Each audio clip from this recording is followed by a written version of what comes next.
Imagine stepping into a lavish ballroom in 1920s Paris, where the air shimmers with champagne bubbles and whispers of scandal.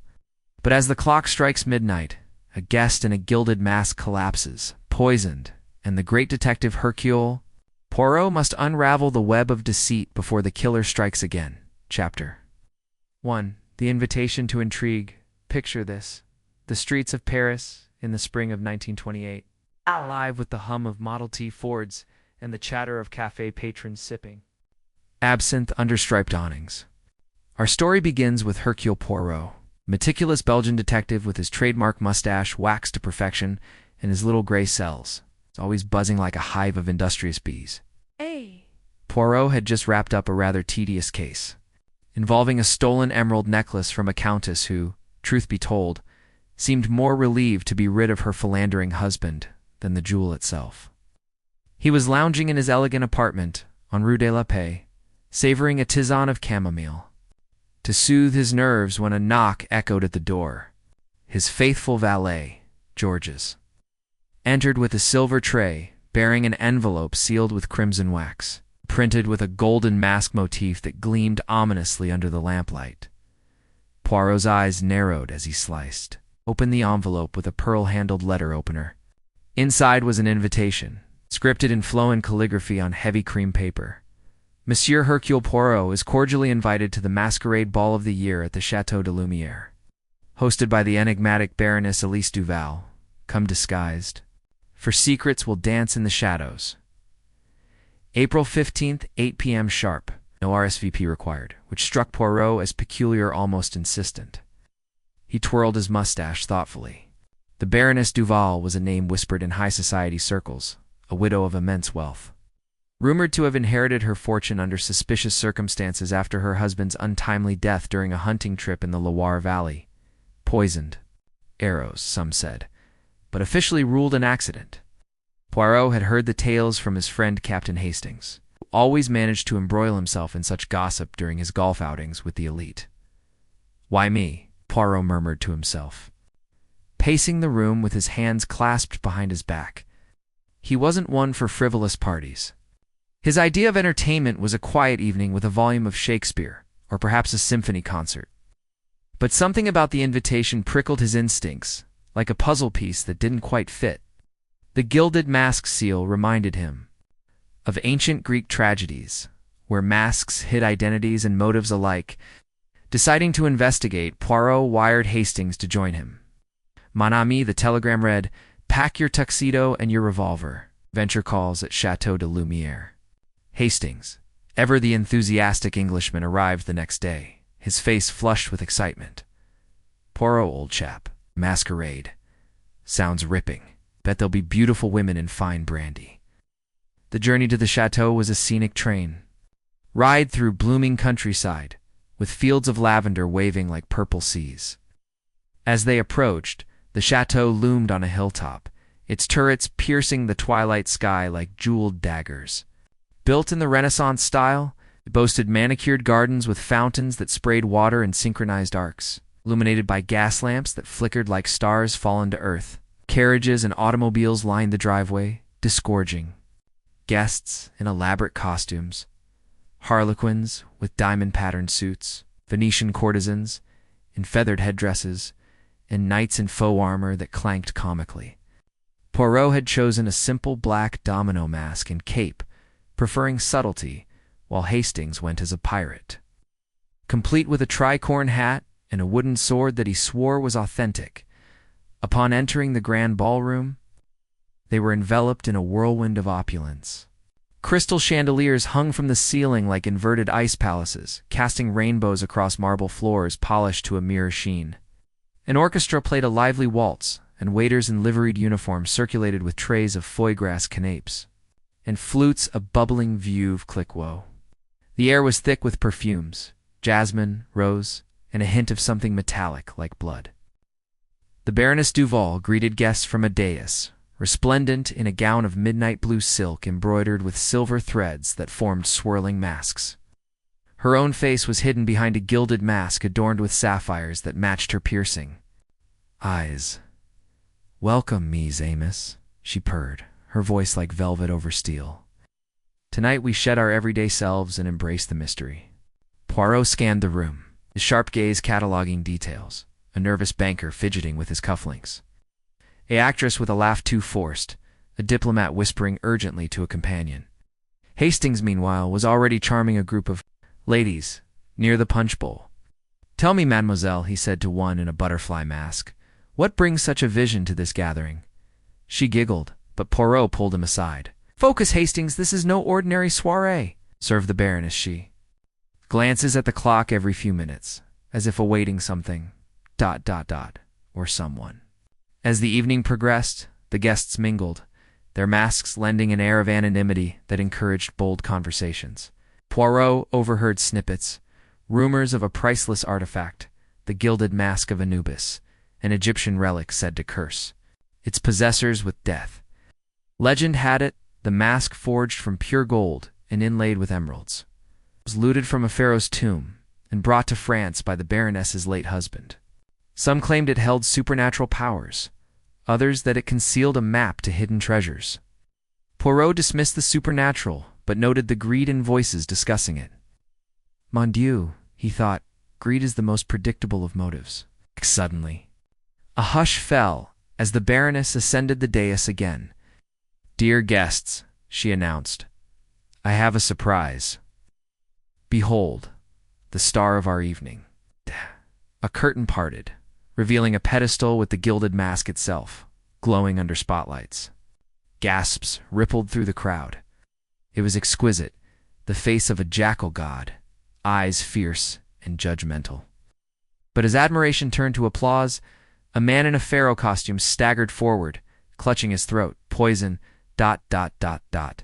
he gasped, before collapsing in a heap, his body convulsing once, then going still. Screams erupted. The orchestra screeched to a halt. Poirot sprang into action, kneeling beside the victim. "Do not touch him," he commanded, examining the man's blue-tinged lips and the faint scent of almond cyanide, without doubt. The man's mask slipped off, revealing Victor Langlois, a notorious art dealer known for shady dealings in antiquities. Hastings checked for a pulse. Dead Poirot. Stone cold. The Baroness swooned dramatically, but Poirot caught a flicker in her eyes. Calculation, not grief. The police were summoned, but the chateau's remote location meant delay. Poirot, with his reputation, took charge. "Mesdames et messieurs," he declared, "no one leaves until we uncover the truth. This is murder, and the killer is among us." He instructed servants to seal doors and windows, turning the ballroom into a gilded cage. Suspects emerged. The Baroness, who stood to gain insurance on the mask. Langlois' rival dealer, Emile Roux, masked as a Roman emperor, and seen arguing with the victim earlier. Sophie Moreau, Langlois' jilted lover, dressed as Cleopatra with tears that seemed rehearsed. And Dr. Henry Beaumont, a toxicologist in a wizard's robe who had access to poisons. Poirot began interrogations subtly, over glasses of brandy in alcoves. To the Baroness, "Madame, why invite a man you despised?" She admitted Langlois had blackmailed her over the mask's provenance. To Roux, "You threatened him publicly last week," Roux blustered, but confessed to a grudge over a forged painting. Sophie wept about a broken engagement. Beaumont revealed he consulted on the mask's curse, analyzing residues that could include toxins. Clues mounted. A discarded champagne flute near the body with residue. Deemed a torn glove under a table matching. Roux's costume and a cryptic note in Langlois' pocket. The mask hides more than gold reveal at midnight. Midnight had struck just as he died. Poirot's gray cell's word. Was the mask itself poisoned? He examined it carefully, donning gloves. No obvious toxin, but a hidden compartment clicked open, revealing a tiny vial empty now, but labeled prussic acid. As tensions rose, guests accused each other. Hastings guarded the doors, his pirate sword now a real deterrent. Poirot pieced it together. The murder weapon was in the champagne, laced during a toast. Who? A servant recalled Sophie handing Langlois his glass. She said it was a peace offering, the boy-stained show. She screamed from the garden, another guest. The banker found with a note, "You're next." Panic ensued. Poirot calmed the crowd. Fear not. This is a diversion. He deduced the banker faked it. To escape scrutiny, he was in debt to Langlois. By dawn, Poirot gathered everyone. The killer sought not just death, but the mask's secreta. Diamond, embedded in the eye, worth millions. He pointed to Beaumont. You, doctor, analyzed it and planned to steal it, using Sophie as pawn. But wait, twist, Sophie confessed. I did it for love, but he betrayed me too. No, Poirot corrected. The Baroness orchestrated it all. She poisoned the vial in the mask, knowing Langlois would open it at midnight, as per her whispered hint. Motive: to frame rivals and claim insurance while keeping the diamond. Proof: a sapphire from her mask found in the compartment dropped in haste. The Baroness laughed coldly. Clever detective, but you'll never prove it. As police arrived, Poirot smiled. Ah, but I have witnesses and your own invitations seal on the note. With the chapter closing on this revelation, the mystery deepens. Was the Baroness acting alone, or does a greater conspiracy lurk? Stay tuned for Chapter 2, where Poirot uncovers hidden alliances in the shadows of the chateau. Chapter 2. Shadows of alliances. The first light of dawn crept through the tall windows of the Chateau de Lumière, casting long shadows across the ballroom floor. Hercule Poirot stood firm amid the chaos. The police had arrived, their boots echoing like thunder on the marble, led by Inspector Giraud, a man whose ego rivaled Poirot's own, but whose methods were as blunt as a sledgehammer. Giraud, with his slicked-back hair and perpetual scowl, immediately took custody of the Baroness. Duval, who was led away in handcuffs, her gilded mask now discarded like a broken toy. She shot Poirot a venomous glare, her lips curling into a sneer. This isn't over, detective. Allies lurk where you least expect. Her words hung in the air like smoke from a dying fire, igniting Poirot's curiosity. While the guests were questioned and released one by one, Poirot confided in Hastings. Mon ami, the Baroness speaks truth. This murder is but a thread in a larger tapestry. We must weave it further. Poirot and Hastings retreated to a quiet study off the main hall, a room lined with leather-bound books and portraits of stern ancestors staring down judgmental eyes. Dust motes danced in the sunlight as Poirot paced, his hands clasped behind his back. Consider Hastings. The gilded mask of Anubis was not just a relic. It concealed a diamond of immense value. But why kill Langlois in such a public spectacle? To silence him? Yes, but also to draw attention. Or perhaps to flush out accomplices. Hastings nodded, rubbing his chin. Righto. Poirot. And that note about revealing at midnight, someone wanted him to open that compartment right then. Poirot's eyes twinkled. We must dig into the Baroness's past alliances. George's. My valet has ways of uncovering secrets from afar. I shall wire him for dossiers on our suspects. While awaiting responses, Poirot examined the mask more closely on a velvet cushion in the study. The jackal's golden face gleamed, its emerald eyes seeming to follow his movements. Using a magnifying glass, he spotted faint etchings on the interior hieroglyphs.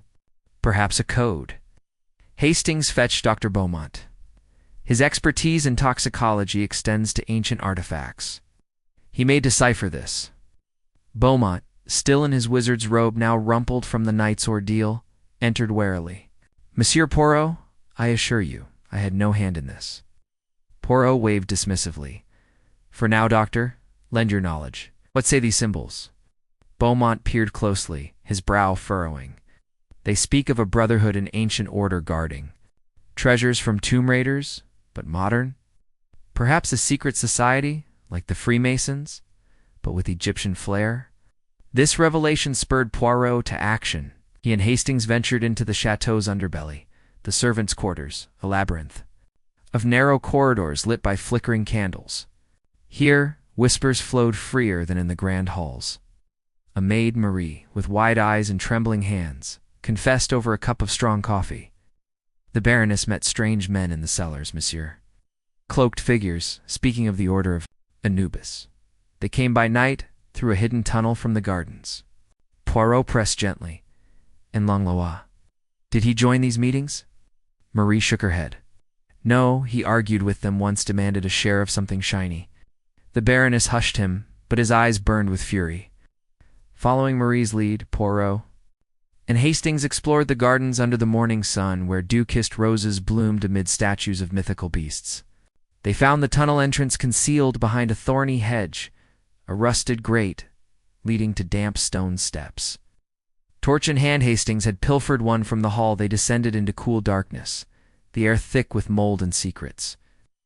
Tunnels stretched like a vein through the earth, emerging in a forgotten crypt beneath the chateau's chapel.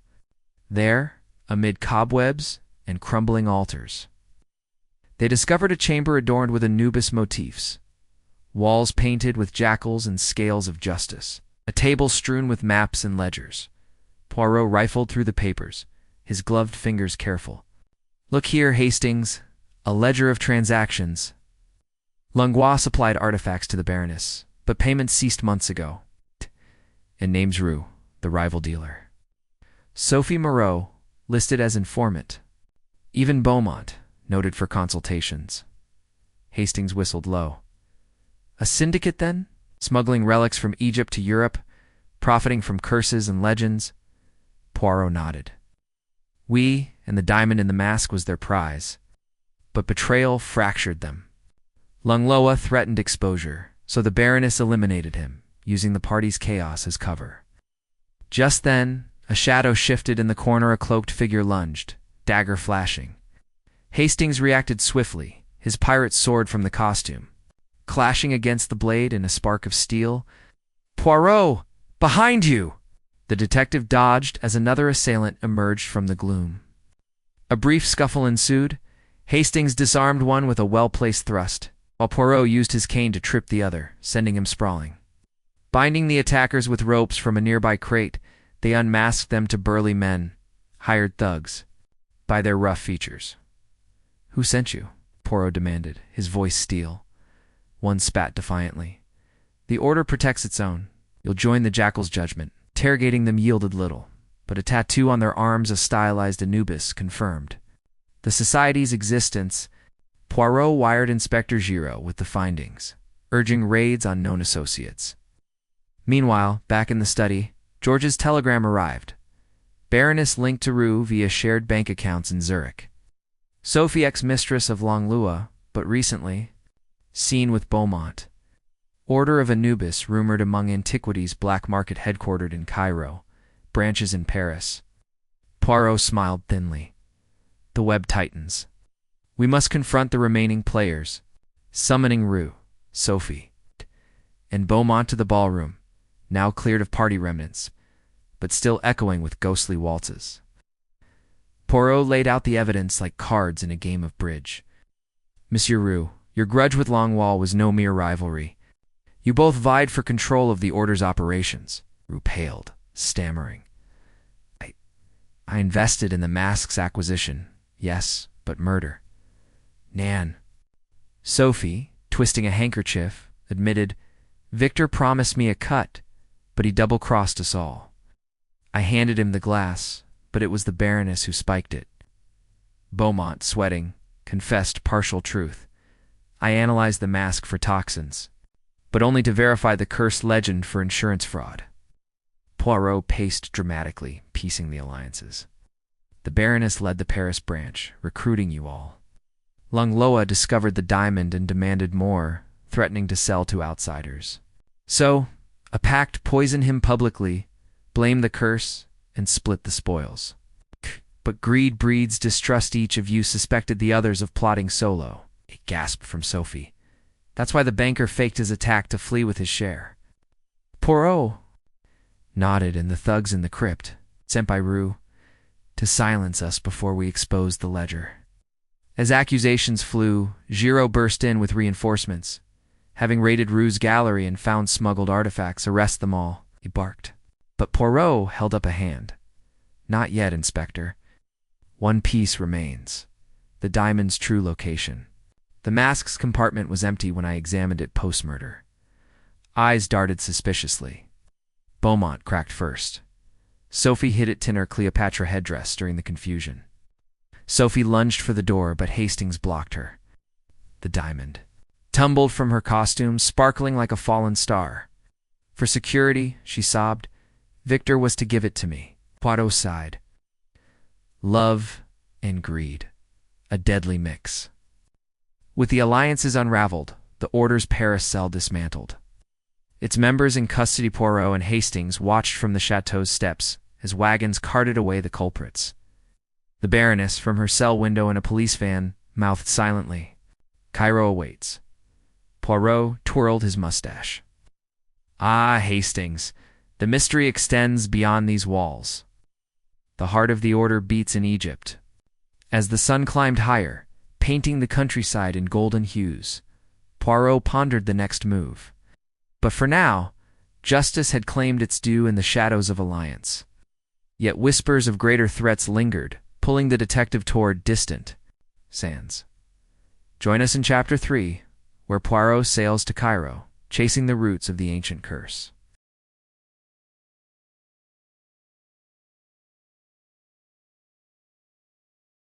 Chapter 3.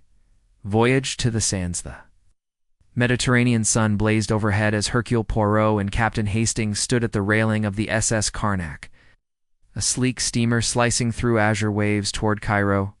The salty breeze tugged at Poirot's neatly pressed suit, his hat tilted just so to shield his eyes, while Hastings, ever the adventurer, leaned forward, squinting at the horizon as if Egypt's pyramids might appear any moment. After the arrests at Chateau de Lumière, Poirot had received an urgent cable from Georgia's Order of Anubis, active in Cairo. Contact at British Embassy. Sir Reginald Blake reports stolen artifacts surfacing in bazaars. Proceed with caution. The Baroness's parting words, "Cairo awaits," echoed in Poirot's mind like a riddle wrapped in a threat. He sensed the murder in Paris was but a spark. The true fire burned in Egypt's ancient heart. The ship's deck buzzed with passengers. British archaeologists in pith helmets, French merchants haggling over trade routes, and veiled women whispering in Arabic, their eyes darting with secrets. Poirot, sipping a lemonade in the shade of an awning, observed them all. Hastings, in Cairo, we enter a land where history and treachery entwine like vines. The Order of Anubis guards more than diamonds, perhaps knowledge, power, or something. Older still, hushy. Hastings, polishing his revolver discreetly, grinned. Sounds like a lark, Poirot. But how do we find this order in a city of 1,000,000 souls? Poirot tapped his temple. With method, mon ami. Sir Reginald will guide us, but we trust only our own eyes. Upon docking in Alexandria, they boarded a dusty train to Cairo, the carriage rattling through desert vistas where golden dunes stretched endlessly under a sky of merciless blue. Poirot sketched hieroglyphs from memory, the ones etched inside the gilded mask, hoping they held clues to the Order's lair. At Cairo Central Station, Sir Reginald Blake awaited, a wiry man with a sunburned face and a handshake like iron. Monsieur Poirot. "Captain Hastings, welcome to the furnace," he said, leading them to a chauffeured Rolls-Royce. Over mint tea in his embassy office, overlooking the Nile's shimmering flow, Blake briefed him. The Order's been plundering tombs for years, selling relics to European collectors. Langlois was their middleman, but he got greedy. Now, their leader, a shadowy figure called the Jackal, is stirring trouble. Artifacts vanish, then reappear in Khan el-Khalili Bazaar, marked with Anubis symbols. Poirot's mustache twitched. "This Jackal do? You suspect a name?" Blake hesitated. "Rumors point to Professor Mahmoud Khalil, an Egyptologist at Cairo University. Brilliant but disgraced after a scandal involving forged papyri. He vanished last year, resurfaced with wealth no academic should have." Hastings raised an eyebrow. "Sounds like our man." "Where do we start?" Blake handed them a map of the bazaar. "Start here tonight. A merchant, Omar Farouk, deals in Anubis-marked goods. He's skittish, watch for traps." Dusk, Poirot and Hastings navigated Khan el-Khalili, a maze of narrow alleys where lanterns cast flickering shadows on stalls brimming with spices, silks, and antiquities. The air smelled of cumin and dust, alive with the calls of vendors and the clink of coins. Poirot, in a linen suit and fez to blend in, moved with purpose, while Hastings, less inconspicuous in his tweed, kept a hand near his revolver. At Farouk's stall, tucked behind a curtain of beads, They found a wiry man with nervous eyes, sorting amulets. "Monsieur Farouk," Poirot began, his voice low, "we seek items bearing the mark of Anubis." Farouk flinched, nearly dropping a scarab. "I know nothing of such things," he stammered, but his glance toward a locked chest betrayed him. Poirot slid a gold sovereign across the counter. "For your memory, monsieur." Farouk pocketed it, then unlocked the chest, revealing a bronze statuette of Anubis, its base etched with the same hieroglyphs as the mask. "From a dig near Saqqara," he whispered. "Delivered by a man in a jackal mask." Hastings leaned in. "This jackal, where does he hide?" Farouk shook his head. "Sweat beating. No one knows. He sends couriers." "Last one mentioned a meeting at the Sphinx tomorrow midnight." Suddenly, a knife whizzed past Poirot's ear, embedding in a wooden beam. Farouk dove under the counter as two hooded figures charged from the shadows, scimitars gleaming. Hastings fired a warning shot, scattering onlookers, while Poirot sidestepped, using a brass tray as a shield. The attackers were skilled, their movements precise, but Hastings tackled one, pinning him against a spice rack that collapsed in a cloud of saffron. Poirot tripped the other with his cane, and they bound the men with ropes from a nearby stall. Their faces were unfamiliar, but each bore the Anubis tattoo. "Speak," Poirot demanded, "or the police take you." One snarled, "The jackal sees all. You'll burn in the desert." Before more could be gleaned, a smoke bomb rolled into the stall, choking the air with acrid fumes. When it cleared, the captives were gone, spirited away by unseen allies. Undeterred, Poirot purchased the statuette, noting a hidden inscription. Beneath the watcher's gaze, the vault awaits. The Sphinx, he deduced, was the key. Back at their hotel, the Nile Palace, Poirot pored over maps and Blake's files on Khalil. The professor's last known address was a villa near Giza, abandoned after his disgrace. A late-night visit revealed a boarded-up house, but inside, hidden behind a false wall. They found a cache of papers, blueprints of a tomb beneath the Sphinx, marked Vault of Anubis. Notes in Khalil's hand detailed a ritual to appease the jackal god, tied to a lunar eclipse due tomorrow night, at midnight, under a moon shrouded by clouds. Poirot and Hastings crouched in the shadow of the great Sphinx, its stone face, impassive yet ominous. Bedouin guides hired by Blake guarded the perimeter, their rifles glinting. A cloaked figure approached a woman, her voice low and accented.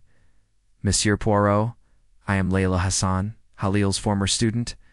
He's mad, obsessed with reviving the Order as a cult, using the vault's treasures to fund a rebellion against foreign digs."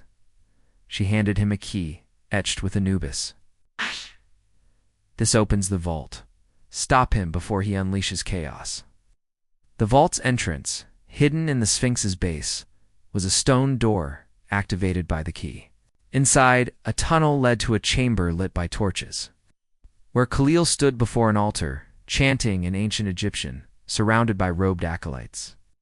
Gold artifacts, gleamed scepters, masks, a second Anubis statuette. "You seek to destroy our heritage," Khalil roared, spotting Poirot. "The Order will rise." Acolytes charged, but Hastings and the Bedouins held them off, fists and rifle butts flying. Poirot faced Khalil, who clutched a ceremonial dagger. "Professor, your greed cloaks itself in piety," Poirot said calmly. "Surrender, or your order falls tonight." Khalil lunged, but Poirot sidestepped, using a torch to disarm him. Layla sealed the vault door, trapping the acolytes. As police swarmed summoned by Blake, Khalil laughed bitterly. "The Order is bigger than me." Roots run deep. Poirot found a ledger on the altar, listing European buyers' names linked to Paris, including a shadowy Monsieur X. As dawn broke over the pyramids, Khalil and his followers were carted away, but Poirot's gray cells churned. The ledger suggested a network beyond Cairo, with Monsieur X pulling strings. Was he the true jackal, or a puppet master higher still? The sands had yielded answers, but the mystery's heart beat on.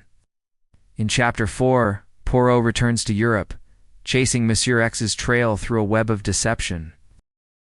Chapter 4. The trail of Monsieur Exta, trained from Alexandria to Marseille, chugged through the night. Its rhythm a steady heartbeat against the backdrop of a moonless sea.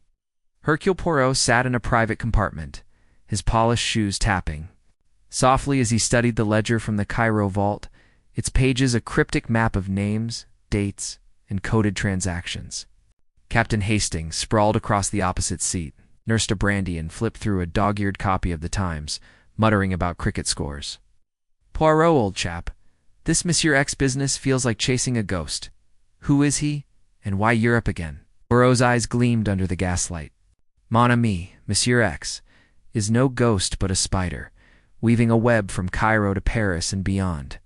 The ledger points to Vienna, hub of art and intrigue. We follow the thread. Arriving in Vienna, the city greeted them with a cacophony of church bells and horse-drawn carriages clattering over cobblestones. Out the autumn air was crisp, scented with roasted chestnuts from street vendors. Poirot had wired ahead to his old friend, Baron von Strucker, retired diplomat with a penchant for collecting rare manuscripts and a network of informants rivaling any intelligence agency.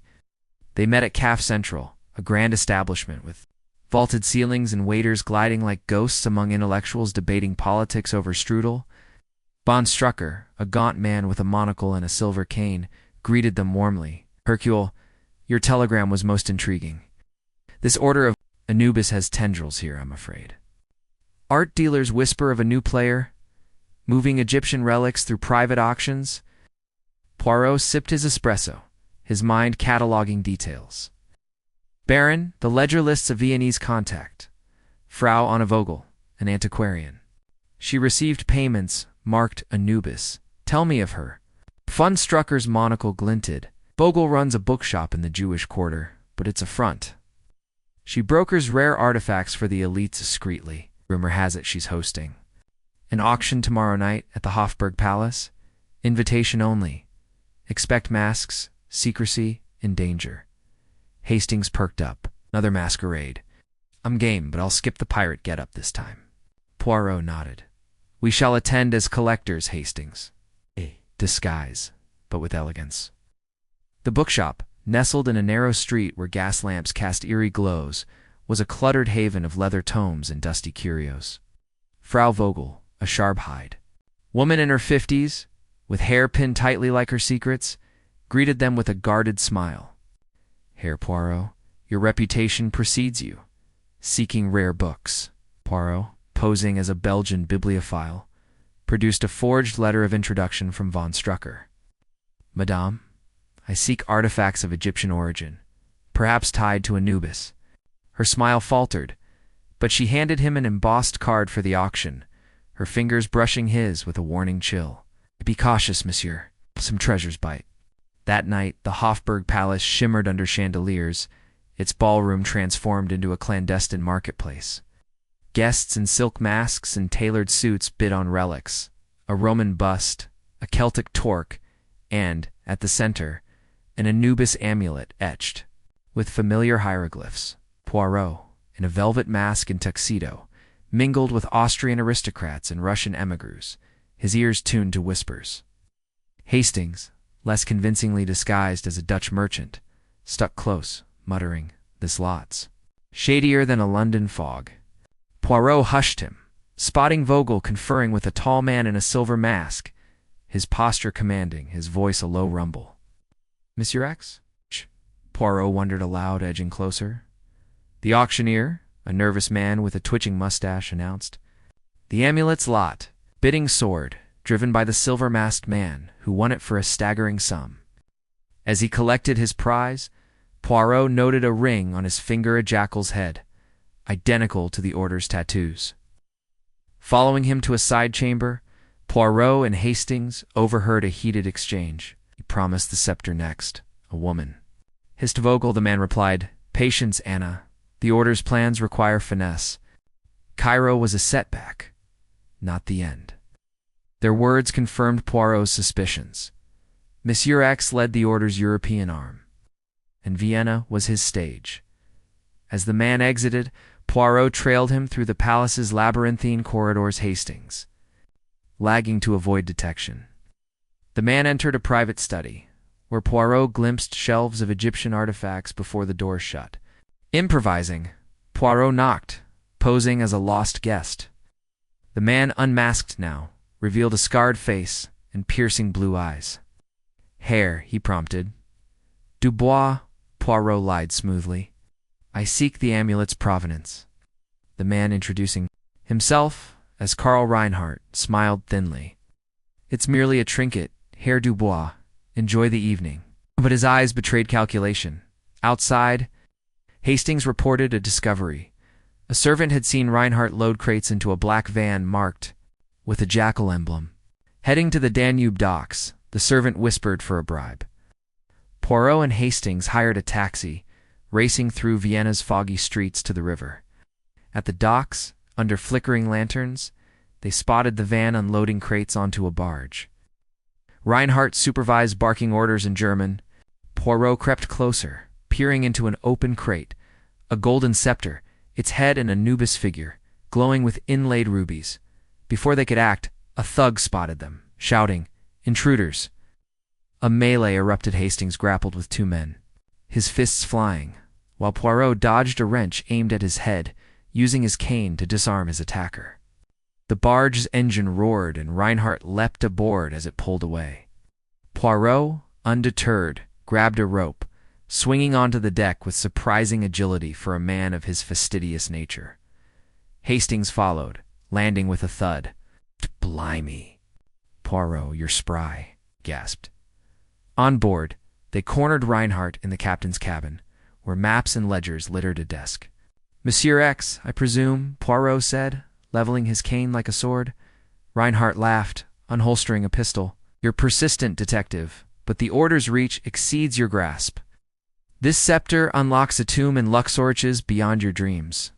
Hastings lunged, knocking the pistol away, and a scuffle ensued. Poirot secured the ledgers, finding names of buyers across Europe, and a coded message. "London Rendezvous, Black Jackal Club. October 10th. The barge docked abruptly, and Reinhardt escaped into the night, his men covering his retreat with gunfire. Poirot and Hastings took shelter behind crates, the scepter secured in Poirot's satchel. Viennese police, alerted by von Strucker, arrived, seizing the barge but not Reinhardt. Back at CAF Central, Poirot deciphered the ledgers with von Strucker's help. The Black Jackal Club, the Baron mused. A gentleman's club in London, rumored to front illicit deals. Reinhardt must be heading there? Poirot nodded, his gray cells humming. Monsieur X is but one head of the Hydra. London holds the next. As they boarded a train to Calais, the scepter hidden in a locked case, Poirot reflected on the order's audacity. From Paris to Cairo to Vienna, their network thrived on greed and secrecy, but cracks were forming. Reinhardt's escape was a setback, but the ledgers and scepter were prizes. Hastings, polishing a bruise on his jaw, grinned. "Never a dull moment with you, Poirot." The detective smiled faintly. "Indeed, mon ami." Chapter 5. The Black Jackal Club. London's fog hung thick as a shroud, cloaking the city in a damp gray haze as Hercule Poirot and Captain Hastings stepped off the train at Victoria Station. The air carried the temps of coal smoke and the distant chime of Big Ben, marking the late hour of October 9th, 1928. Poirot adjusted his overcoat, his sharp eyes scanning the bustling platform for any sign of pursuit. The ledger from Vienna, tucked securely in his satchel alongside the Anubis scepter, pointed to the Black Jackal Club, a gentleman's establishment in Mayfair, rumored to be a front for illicit dealings. Carl Reinhardt, the elusive Monsieur X, had fled Vienna, and Poirot suspected he was already here, orchestrating the Order of Anubis's next move. Hastings. Poirot murmured, "London is a city of masks, not of silk, but of manners. We must tread carefully." They checked into the Savoy Hotel, its opulent lobby a stark contrast to the gritty docks of Vienna. Over a pot of Earl Grey, Poirot contacted Chief Inspector Japp of Scotland Yard, an old ally with a gruff demeanor but a keen mind for crime. Japp met them in a private dining room, his trilby hat askew. "Poirot, you've stirred a hornet's nest with this order business," he said, puffing on a pipe. "The Black Jackal Club's untouchable, patronized by MPs, bankers, even a minor royal. But I've heard whispers of smuggled antiquities passing through its back rooms. Poirot handed him a copy of the ledger's key pages. Mon cher Jap, this club is the Order's heart in England. Tomorrow, October 10th, a rendezvous is planned. You must infiltrate it. Jap arranged invitations through a discreet contact, a retired colonel with a gambling debt to the club, dressed in evening wear, Poirot in a pristine tailcoat, and Hastings in a slightly rumpled tuxedo. They approached the club's Georgian facade, its windows glowing like predatory eyes through the fog.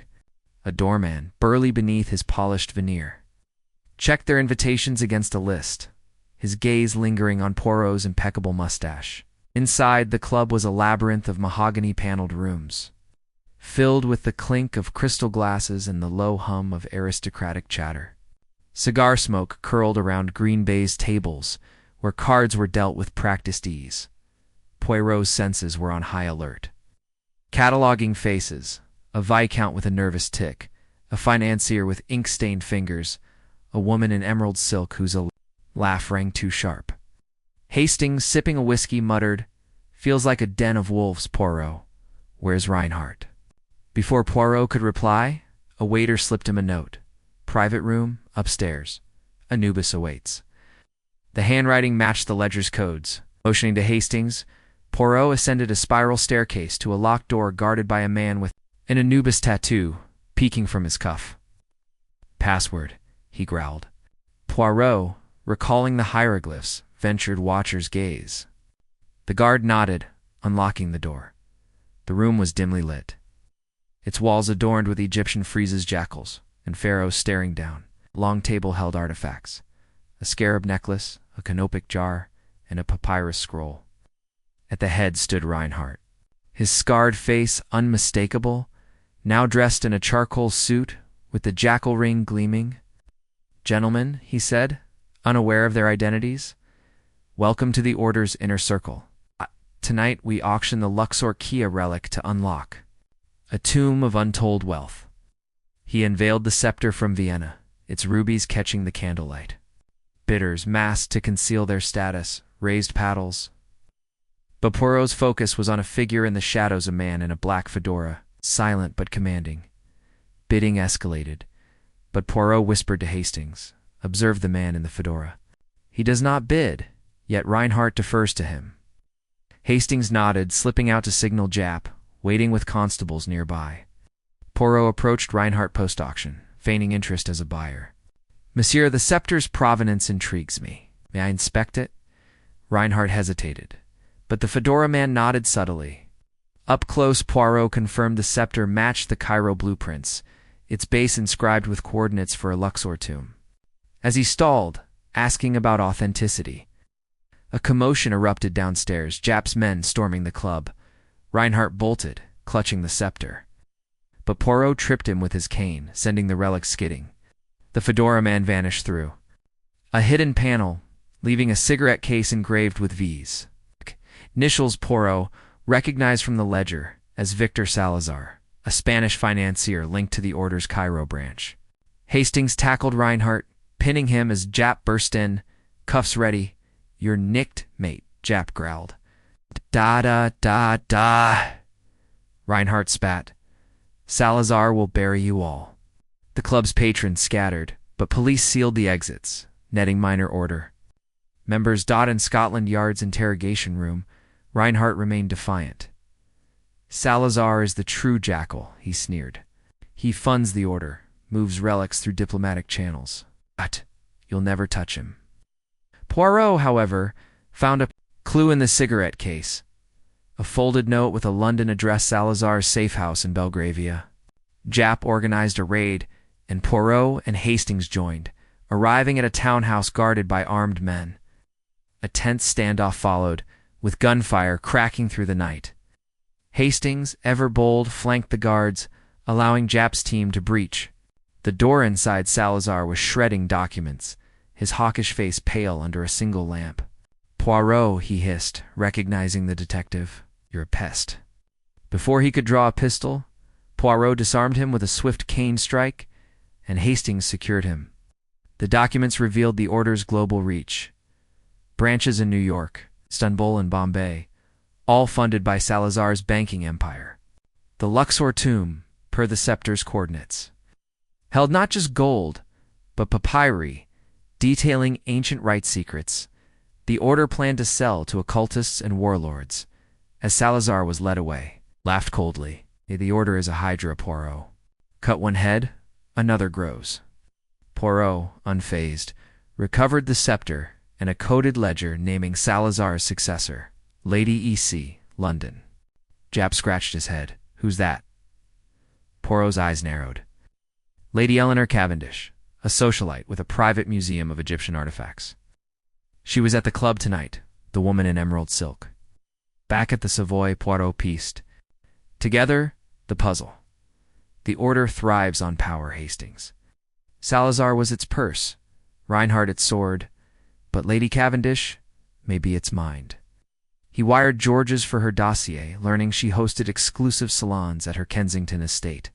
Rumored to conceal a vault of stolen relics, the game was far from over. But the scepter's recovery and Salazar's arrest struck a blow to the order as dawn broke.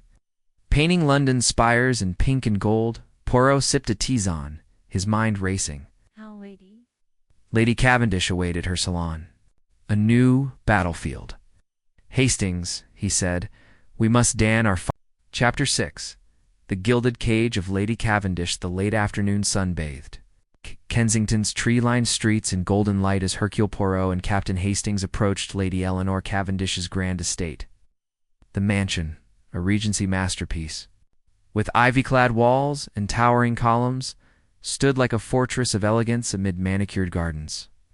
Poirot, in a tailored gray suit with a silk cravat, adjusted his pocket square, his mind sharp as a blade. The dossier from Georges painted Lady Cavendish as a formidable figure. A widowed socialite whose charm masked a ruthless intellect, her private museum brimming with Egyptian artifacts of dubious origin. The ledger from the Black Jackal Club marked her as E.C., the Order of Anubis's potential mastermind. Hastings, in a navy blazer, clutched an invitation to her exclusive salon, secured through Jap's connections. Poirot, he whispered, this place reeks of old money and older secrets. Think she's really the head of the snake? Poirot's mustache twitched. One-army snakes rarely show their heads until struck. Tonight, we provoke.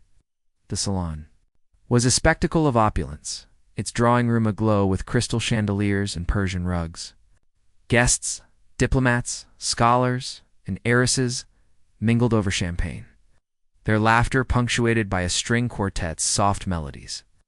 Lady Cavendish, in a flowing gown of emerald silk that echoed her Black Jackal Club appearance, glided among them, her auburn hair crowned with a diamond tiara. Her eyes, sharp as a falcon's, locked onto Poirot as he entered. Monsieur Poirot, she purred, extending a gloved hand, your reputation for unraveling mysteries precedes you. Welcome to my humble gathering.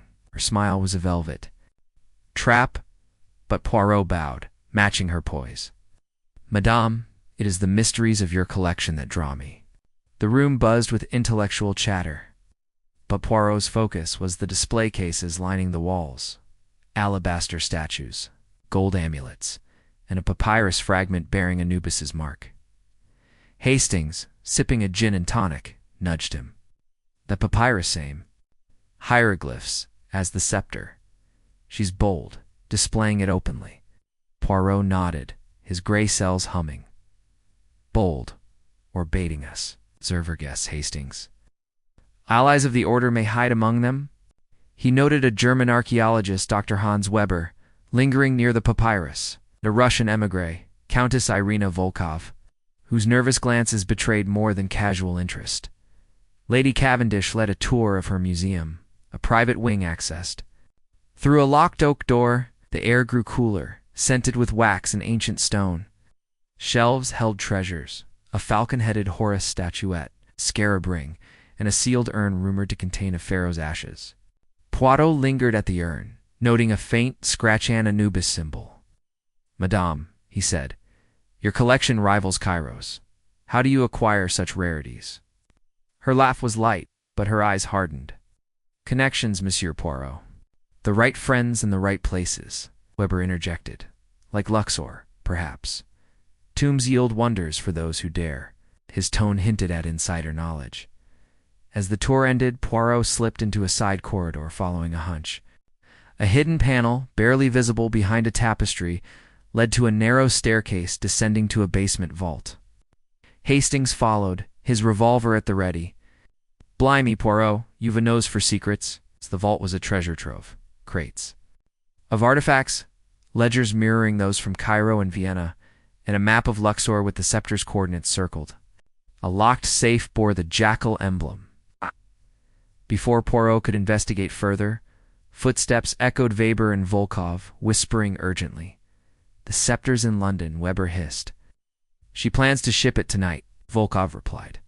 "If Poirot interferes, we eliminate him."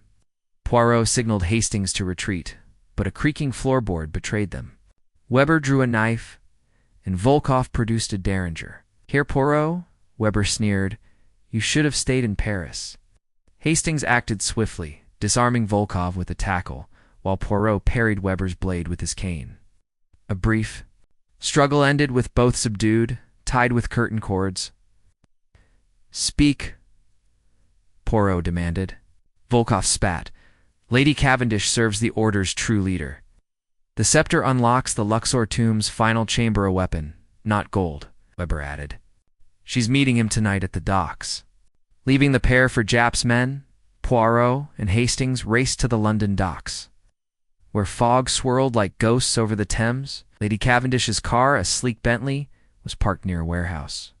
Inside she stood with a cloaked figure, the scepter glinting in her hands.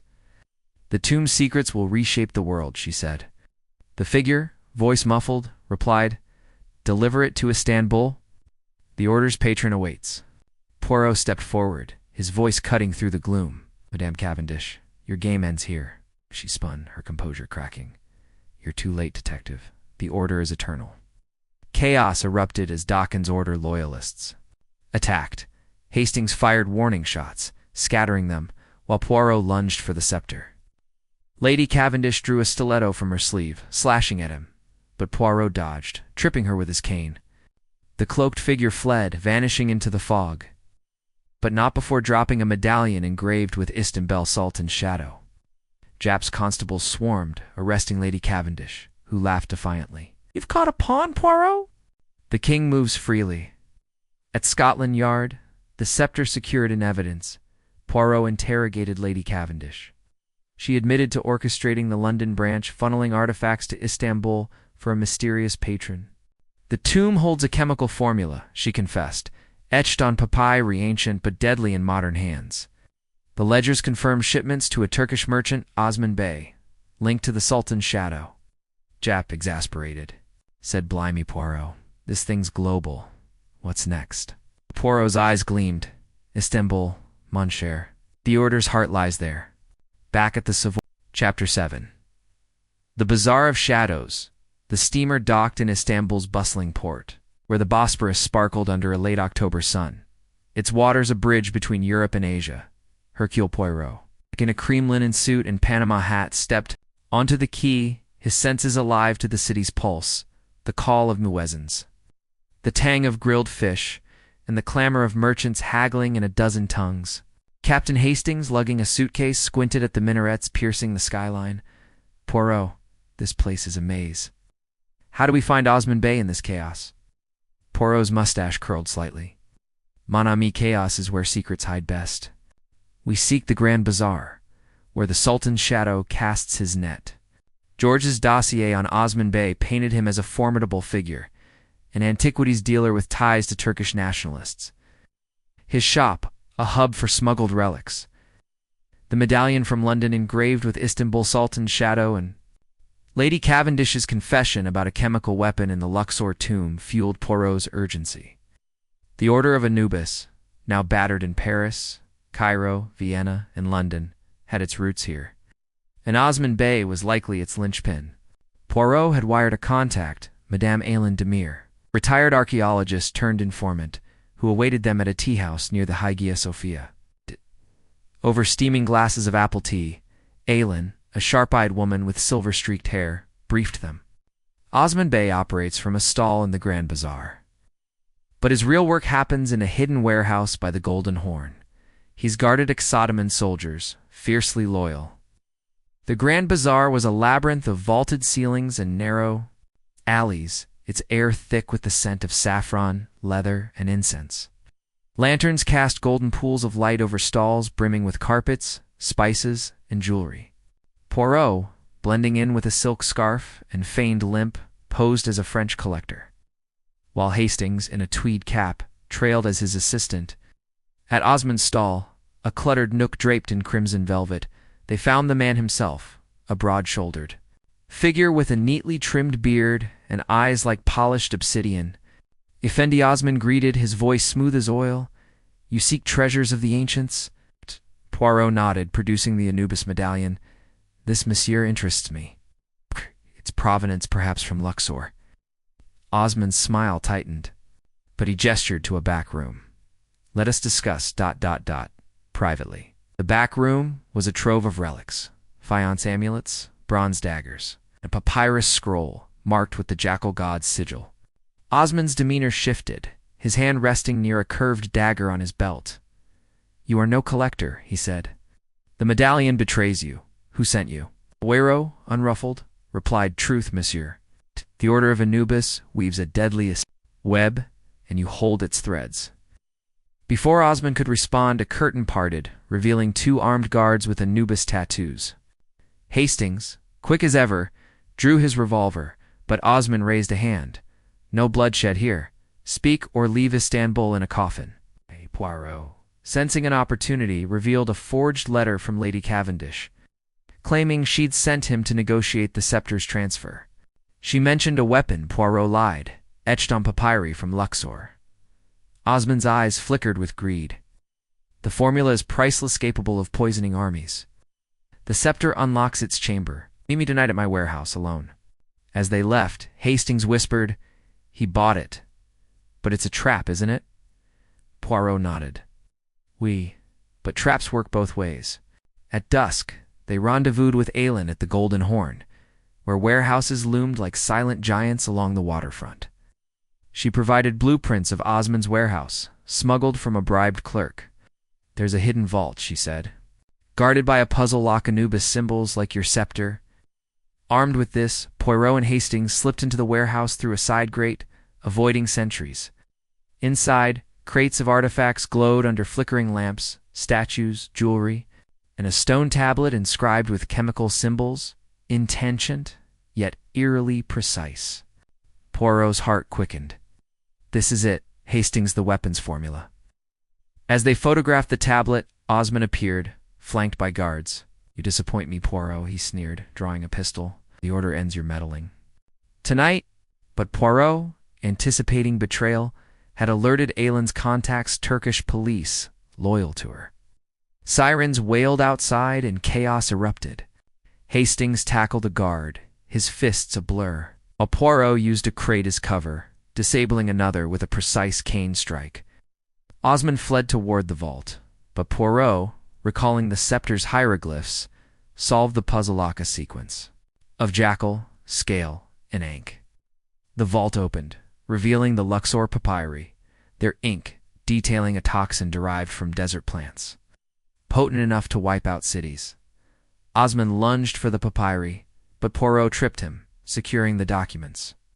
Police stormed in, cuffing Osmond and his men. In interrogation, Osmond revealed fragments under duress. "The Sultan's shadow is no man, but a title. I was its face here, but the true leader a European controls, all from afar." A telegram in his pocket, coded, mentioned Geneva. Summit, November 1st. Poirot's gray cells raced. Order plans to sell the formula at a secret meeting of buyers' warlords, perhaps worse. Aylin's analysis of the papyri confirmed the toxin's lethality, a relic of ancient alchemy weaponized for modern gain. She urged Poirot to destroy it, but he hesitated. "Evidence, madame, must reach the authorities. Geneva holds the key." Hastings, nursing a bruised knuckle, grinned. "Another city, another scrap. You sure know how to pick 'em, Poirot." The detective's eyes gleamed. "The Order's shadow stretches long, but light exposes all." As they boarded a train to Geneva, the papyri and scepter locked in a diplomatic case. Poirot studied the telegram's code, its symbols hinting at a Swiss banker, Hercule Steiner, linked to the order's funds. Istanbul's bazaars had yielded the weapon's secret, but the mastermind remained elusive. The Geneva summit loomed, a den of vipers where the... Chapter 8. The Geneva Summit. The train to Geneva wound through the Alps, their snow-capped peaks gleaming under a November sky as crisp as the air in Hercule Poirot's private compartment. He sat with a leather-bound notebook, deciphering the coded telegram from Osman Bey's warehouse, its cryptic symbols pointing to Hercule Steiner, a Swiss banker with a shadowy reputation. The Luxor papyri, detailing a deadly ancient toxin, rested in a locked diplomatic case beside the Anubis. Scepter, both under Captain Hastings's watchful eye. Hastings, polishing his revolver with a handkerchief, glanced out at the passing mountains. Poirot, this summit sounds like a lion's den. Warlords, bankers, and who knows? How do we even get in? Poirot's mustache twitched with a faint smile. With finesse and a touch of deception. The Order of Anubis plays its endgame in Geneva, and we shall be uninvited guests. In Geneva, the city's serene lakeside facade belied its undercurrents of intrigue. Poirot had wired Madame Celeste Fournier, a French diplomat's widow, with contacts in Swiss high society, who met them at a discreet café overlooking Lake Geneva. Over Café au Lait Celeste, a poised woman with a steely gaze, shared her intelligence. The summit is at Villa Nocturne, a private estate owned by Steiner. It's billed as a charity gala, but whispers say it's a black market auction for the Order's toxin formula. Invitations are coded, and security is military grade. She slid them a forged invite, procured through a bribed aide. Be warned, Hercule Steiner's not just a banker. He's the Sultan's shadow, the Order's true head. Villa Nocturne perched on a hill, its Gothic spires stark against the twilight. Armed guards patrolled the grounds, their boots crunching on gravel. Poirot, in a black tailcoat with a discreet Anubis pin to signal allegiance, and Hastings, posing. As his aide in a borrowed uniform slipped through the gates with their forged invite, the villa's ballroom was a spectacle of decadence. Chandeliers dripping with crystal. Tables laden with caviar and champagne, and guests' arms dealers, rogue scientists, and shadowy diplomats murmuring in hushed tones. Steiner, a gaunt man, with silver hair and eyes like chipped ice, greeted attendees from a balcony, his voice smooth but commanding. Tonight we secure the future, he said, raising a glass. Poirot whispered to Hastings, observe his ring Anubis, like Reinhardt's. He is our man. The auction was held in a subterranean chamber, accessed via a hidden lift behind a bookcase. The room, lit by flickering torches, felt like a tomb, its walls etched with jackal motifs. A projector displayed the papyri's formula, its chemical, symbols chilling in their precision. Bidders masked to conceal identities raised numbered paddles as Steiner described the toxin's potential. Silent, odorless, and unstoppable nations will pay fortunes. Poirot, posing as a Belgian arms merchant, bid modestly to blend in, his eyes scanning for allies of the Order. Hastings, stationed near the exit, noted a woman in a sapphire mask, her posture familiar. Poirot, he hissed. That's Celeste. Is she double-crossing us? Before Poirot could respond, a guard recognized him, shouting, Intruder! Chaos erupted as bidders scattered. Steiner, clutching a briefcase with the papyri's copies, fled toward a side tunnel. Poirot pursued, cane in hand, while Hastings grappled with guards, his revolver firing warning shots into the ceiling. The tunnel led to a garage where a black Mercedes waited, engine running. Steiner leapt in, but Poirot, with surprising agility, wedged his cane in the door, stalling the car. Herr Steiner, he called, your order crumbles tonight. Steiner sneered, drawing a Luger. You're a gnat, Poirot. The formula's already sold. Hastings, bruised but determined, reached the garage, tackling a guard to secure the keys. As police alerted by Celeste, who was indeed loyals, swarmed the villa. Steiner's car screeched out, but Poirot had memorized its plate. A chase ensued. Through Geneva's winding streets, police cars trailing the Mercedes. At a bridge over the rain, Steiner's car skidded, trapped by roadblocks. He emerged, briefcase in hand, and bolted toward the riverbank, aiming to toss the papers into the water. Poirot, anticipating this, tripped him with a precise cane strike, sending the briefcase skidding. Hastings retrieved it, revealing not just the papyri but a ledger naming the Order's global buyers: warlords in Africa, syndicates in Asia, and a rogue chemist in Berlin. In custody, Steiner remained defiant. "The Order is an idea, Poirot. You can't arrest an idea." But his ledgers betrayed him, detailing bank accounts and shipments traced to his Zurich vaults. Celeste, joining them at the police station, confirmed the toxin's formula was a hybrid of ancient alchemy and modern chemistry, capable of aerosolized delivery. "Destroy it," she urged. Poirot nodded, handing the papyri to Swiss authorities for safekeeping, ensuring their incineration under supervision. As dawn broke over Lake Geneva, the Villa raid yielded arrests of minor Order members, but Steiner's confession revealed a twist. A final operative, the scribe, was en route to Luxor to retrieve the original tomb papyri, hidden in a secondary chamber. The scribe's identity was coded on Lem in the ledger. Poirot's gray cells churned. Impossibly Lucien Moreau, Sophie's brother from Paris, a chemist who vanished after her arrest. Hastings, nursing a cut lip, groaned. "Back to Egypt? My boots are still sandy?" Poirot's eyes gleamed. "We Hastings. The Order's last thread lies in Luxor." Boarding a plane to Cairo, the scepter and ledger secured, Poirot reflected on the summit's fallout.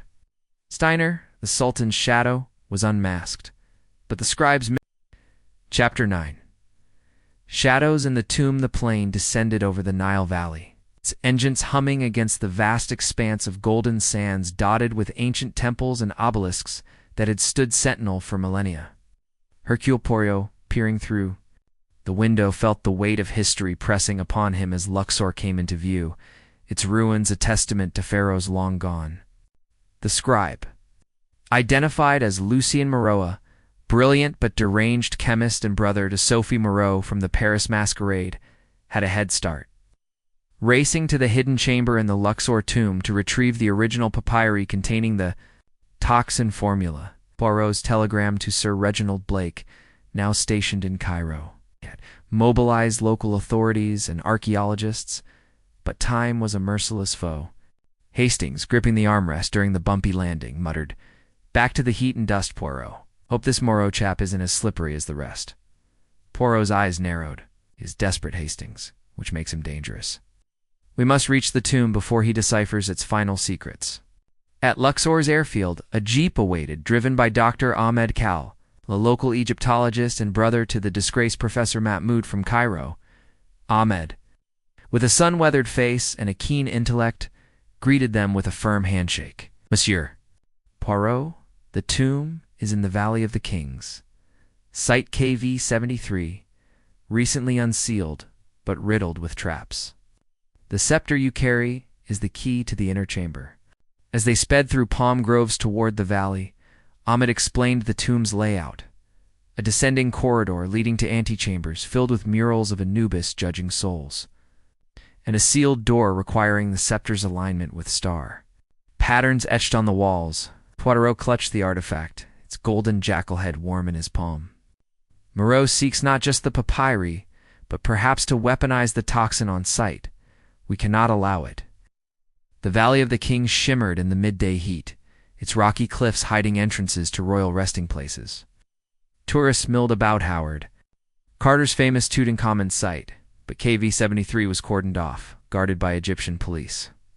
Poirot, Hastings, and Ahmed donned helmets with lanterns, descending into the cool, musty darkness. The corridor's walls depicted scenes of embalming and judgment, the air thick with the scent of earth and antiquity. Footprints in the dust fresh betrayed Moreau's presence. "He's here," Poirot whispered, his voice echoing. Hastings checked his revolver. "Lead on, Poirot. I've got your back." Deeper in, they encountered a chamber with a false florimod, warned of pitfalls lined with spikes. Poirot, using the scepter as a probe, guided them safely across. Whispers carried from ahead. Moreau's voice muttering in French, the formula ... perfection. They pressed on, navigating a narrow passage where bats fluttered overhead.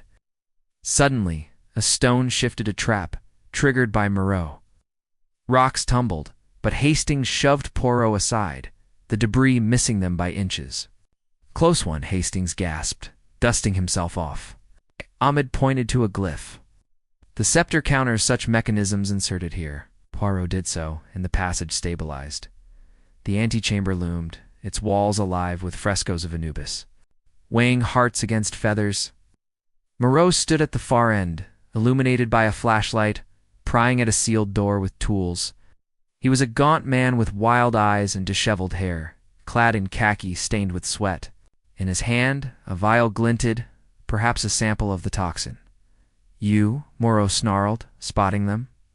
"The meddlesome detective? The Order's vision dies with you?" He hurled a smoke grenade, filling the room with choking fog, coughing. Poirot circled, his cane ready.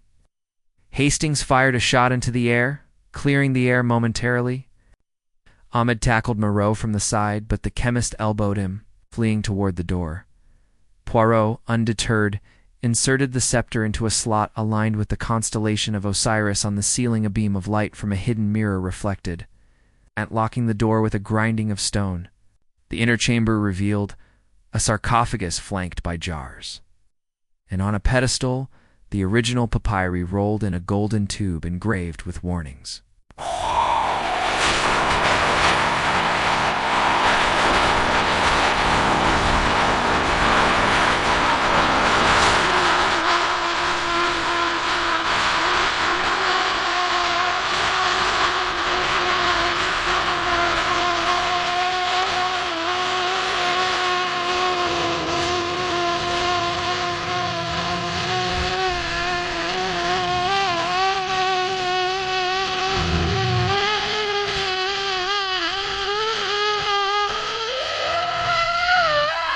Lucien, your sister Sophie, confessed her regrets. Do not compound her sins. Moreau laughed maniacally. Sophie was weak. This toxin will empower the Order. A new empires will fall. He swung a pickaxe, but Hastings disarmed him with a well-aimed kick. A struggle ensued. Moreau grabbed the vial, threatening to shatter it. One drop and we all perish. Poirot's gray cells flashed, recalling the papyri's antidote mentioned. In Aylin's analysis, a mixture of herbs depicted on the walls. Hastings the mural crush, the lotus and myrrh. Hastings obeyed, grinding the dried plants from a nearby offering table into a paste. As Moreau raised the vial, Poirot feinted left, allowing Ahmed to snatch it. Moreau charged, but slipped. On the dust, falling hard. Police reinforcements arrived, summoned by a flare Ahmed had fired earlier, cuffing the scribe. With Moreau secured, Poirot unrolled the papyri, confirming the formula's match to the copies. Under Ahmed's supervision, they incinerated the originals in a controlled fire outside the tomb, the flames consuming the deadly knowledge forever. Moreau, defeated, muttered, "The Gilded Mask." Chapter 10. The final mask, the SS Mauritania, sliced through the Atlantic's gray swells. Its horns echoing as New York's skyline loomed on the horizon, a jagged silhouette of ambition. Hercule Poirot stood at the ship's rail, his overcoat flapping in the November wind. The Anubis scepter now safely in Cairo's museum, but its secret still burning in his mind. The letter from Lucien Moreau's pocket, found in the Luxor tomb, pointed to a final mastermind in New York, the true head of the Order of Anubis. Captain Hastings, nursing a hot toddy in the lounge, joined him, his face ruddy from the cold. "Poirot, we've chased this blasted order from Paris to Egypt to New York. Who's left to unmask?" Poirot's eyes gleamed. "Mon ami, the puppet. Master hides behind wealth and power, pulling strings across continents. In New York we end this." They docked at Manhattan's bustling piers, where skyscrapers towered like modern pyramids. Poirot had wired Miss Felicity Lemon, his efficient secretary, who'd secured a meeting with Agent Thomas Callahan of the Bureau of Investigation, a known-sense Irish-American with a knack for busting smuggling rings. Over coffee in a smoky diner near Wall Street, Callahan shared intel. The Order's been flooding New York with Egyptian artifacts, sold through a front, the Metropolitan Antiquities Society, run by Cornelius Vanderbilt Whitney, a millionaire with a taste for the occult. The letter's cryptic signature, CVW, matched Whitney's initials, and its mention of a gilded gala tonight at his Fifth Avenue mansion sealed the connection. The mansion was a marble palace, its facade aglow with electric lights. Poirot, in a sleek tuxedo, and Hastings, in a borrowed suit that pinched at the shoulders, entered as invited scholars, their credentials forged by Lemon's meticulous hand. The gala buzzed with New York's elite tycoons, actresses, and politicians sipping martinis under a ceiling painted with stars. Whitney, a tall man with slicked back hair and a smile sharp as a razor, greeted guests beside a display of Egyptian relics, including a gilded Anubis mask eerily similar to the one from Paris. "Ladies and gentlemen," he announced, "tonight we celebrate history's treasures." Poirot whispered to Hastings. He flaunts the mask, but his eyes betray fear. Oh, he knows we're close. Navigating the crowd, Poirot spotted a familiar face. Dr. Henry Beaumont, the toxicologist from the Paris ball, now posing as a curator. His presence confirmed the Order's global web. Poirot approached, feigning surprise. "Doctor, how curious to find you here." Beaumont paled, stammering, "Monsieur Poirot." "Consult for Whitney, purely academic." But his trembling hands told another story. Hastings, meanwhile, overheard a waiter whisper about a vault meeting in the basement. "Poirot, they're planning something big," he hissed, pointing to a guarded staircase. Slipping past security with a distraction, Hastings accidentally spilled champagne on a Senator. Poirot descended to the basement, where a steel door led to a vault lit by flickering bulbs. Inside, Whitney stood with Beaumont and a hooded figure, the gilded mask on a pedestal. "The formula's buyers arrive tomorrow," Whitney said, his voice low. "With Moreau gone, we synthesize the toxin here." The hooded figure nodded, revealing a face, Countess Irina Volkov, the Russian émigré from London, now unmasked as Whitney's enforcer. Poirot's gray cells raced. Whitney was the Order's head, orchestrating murders and relic thefts from Paris to Luxor before Poirot could act. Volkov spotted him, drawing a silenced pistol. "You're persistent detective," she sneered. Hastings, trailing behind, tackled her, sending the gun skittering. Whitney grabbed the mask, bolting for a hidden exit, but Poirot blocked him, cane raised. "Monsieur Whitney, your order ends tonight. The toxin's formula is ash, and your allies are in chains." Whitney laughed, unhinged. "Stop progress, Poirot. The mask's curse lives." He lunged, but Beaumont, seizing a chance for redemption, tripped him, shouting, "Enough death." A scuffle ensued. Hastings subdued Volkov with a judo hold, while Poirot secured Whitney, tying his wrists with a curtain cord. Callahan's agents, alerted by a signal flare, stormed the vault, arresting the conspirators. The mask inspected closely revealed no curse but a microfilm hidden in its aja, backup of the toxin formula. Poirot handed it to Callahan, who ensured its destruction. Whitney's ledgers, found in the vault, detailed the Order's final accounts, exposing buyers in Shanghai and Buenos Aires, all now under international scrutiny, at the Bureau's headquarters. Whitney confessed under pressure he'd revived the Order to fund his empire, exploiting ancient secrets for modern power. The Paris murder was his signal to eliminate rivals like Langlois, orchestrated through proxies like the Baroness and Steiner. "The mask was my symbol," he admitted, a warning to obey. Volkov, defiant, revealed no more, but Beaumont, seeking leniency, confirmed Whitney's role as the mastermind, manipulating even Moreau's madness, as dawn painted Manhattan's skyline golden. Poirot and Hastings stood on the Brooklyn Bridge, the city's pulse calming their nerves. The Order of Anubis was dismantled, its leaders in custody, its toxin eradicated. Hastings grinned, tossing a pebble into the East River. "We did it, Poirot. No more jackals." Poirot's mustache twitched. "For now, mon ami, greed and secrets never rest long. Back at their hotel, a telegram from Georges. Awaited, all quiet in Paris. Return soon. Poirot smiled faintly, sipping a tisane. The case closed, but his grey cells ever vigilant. And so the tale of the Gilded Mask ends, but the adventure lingers. If you've enjoyed this journey with Poirot, hit that like button. Subscribe for more mysteries and comment below. Who's your favorite detective? In the shadows, another puzzle may await.